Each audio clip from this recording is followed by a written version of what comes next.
We have all seen it in our dogs. After something stressful happens, they shake it off, give it a long yawn, or suddenly flop into the grass and roll around in joy. To us, it looks like they're simply decompressing, but science is starting to reveal something much bigger. Relief isn't just a passive state. It may be one of the most powerful ways the brain protects itself from the damaging effects of stress.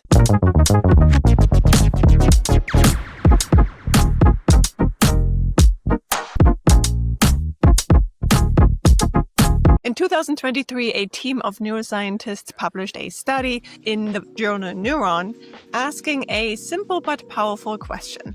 Is relief itself a resilience mechanism? In other words, does the moment when stress ends actively rewire the brain to bounce back stronger? To really understand how they answered this, we need to walk through the study the way it is written. Because scientific papers always follow the same structure: introduction, methods, results, and discussion. The introduction is the trailer. It sets the stage and tells you why you should care. The methods are the recipe, exactly what the scientists did, so someone else could potentially copy it or repeat it. The results are the raw story, what they found without interpretation. And the discussion is the researchers' commentary, how the authors explain what it all means, and sometimes where they stretch the truth a little too much. The researchers argue that while science has poured endless energy into studying how stress harms the brain, we've paid almost no attention to the flip side, the positive state of relief when stress ends. And that's strange because relief is universal. It's seen in people, in animals, and certainly in dogs. Think of a dog finishing a tough training session and immediately zooming around after, or a pet shaking off after a bumpy car ride.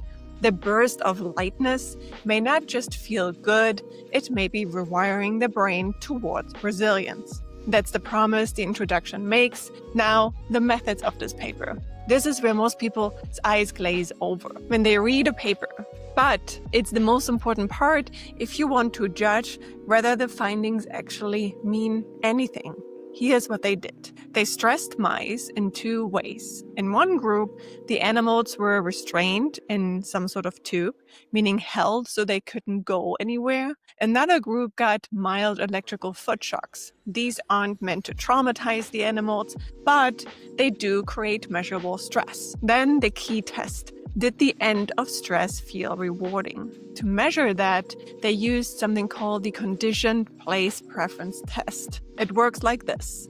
Mice are placed in a box with two chambers after the stressful event. If the moment after stress really feels good and they're experiencing that moment in one side of the chamber, only one, they'll spend more time in that particular chamber side in the future because they associate that particular location with a good feeling. If it feels bad, they'll avoid it.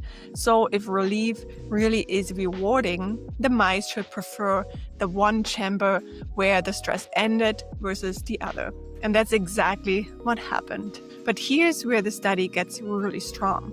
The scientists didn't just stop at that test, although it's a pretty powerful one. They built in controls. Controls are what separate a good study from a weak one. Without them, you don't know if the effect you're seeing is really due to what you think it is. And here's an example. What if the mice just preferred one chamber over the other because, smell or lighting? To control for that, the researchers randomized chamber assignments after the stress event. What if the animals simply liked moving from one chamber to the other, creating a false positive result? Well, to test that, they created a situation where there wasn't much stress in the first place, like being placed in the wider tube. In that case, ending it wasn't rewarding because it was never stressful in the first place. So those controls together show that it wasn't random that mice liked to hang out in one chamber. It was specifically the feeling they associated with that chamber after stress. And they went further. To peek into the brain, they used calcium imaging and optogenetics. Calcium imaging is like putting a camera on neurons to see them light up when they're actually active. And optogenetics is a method where neurons are genetically engineered to respond to flashes of light, so researchers can literally switch brain circuits on and off. Why use these tools?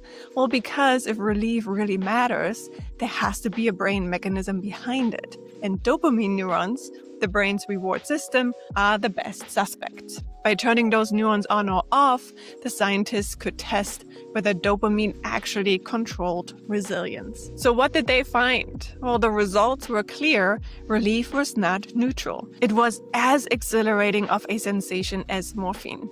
Mice consistently chose the place where stress had ended, proving relief carried its own powerful reward. Even more striking, the stronger the relief response, the more resilient the animals were later. If dopamine was blocked during relief, the animals became vulnerable, showing depression-like behaviors and losing interest and pleasure. But when dopamine was boosted during relief, the animals became more resilient. These weren't small effects.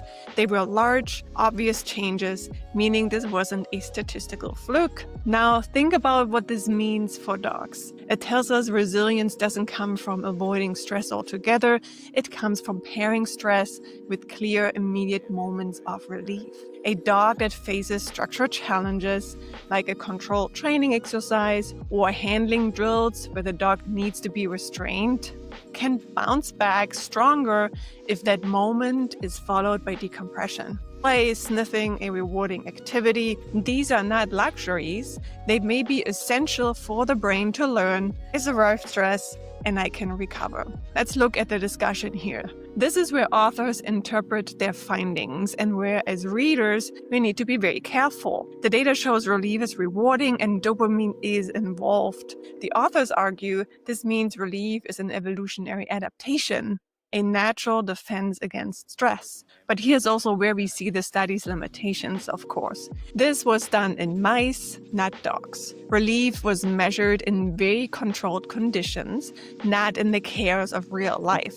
And resilience was defined in terms of depression-like behaviors, which is a model, not a perfect mirror of canine experiences. For the study to be stronger, we'd want to see it replicated in more naturalistic conditions. But still, this study stands out because it used clever methods, strong controls, and direct manipulation of brain circuits to show that relief is not just a passive feeling. It's an active state with its own brain signature that makes it one of the more convincing pieces of evidence we have why relief is so important. So what's the takeaway for dog owners? Relief is not neutral. It's a protective state. Every time your dog shakes off after stress, their brain is running a reset program. If you pair those moments with something naturally rewarding like play, affection, food, sniffing time, you're not just being kind to your dog, you're helping wire resilience into their brain. That's how you use science to change your dog's life. And if you want to feel more confident reading studies yourself, remember this: the introduction is the pitch, the methods are the recipe, the results are the raw findings, and the discussion is the commentary. If you know which part you're reading, you'll never feel lost. That's it for today. I'm Dr. Melanie, and I'll see you in the next one.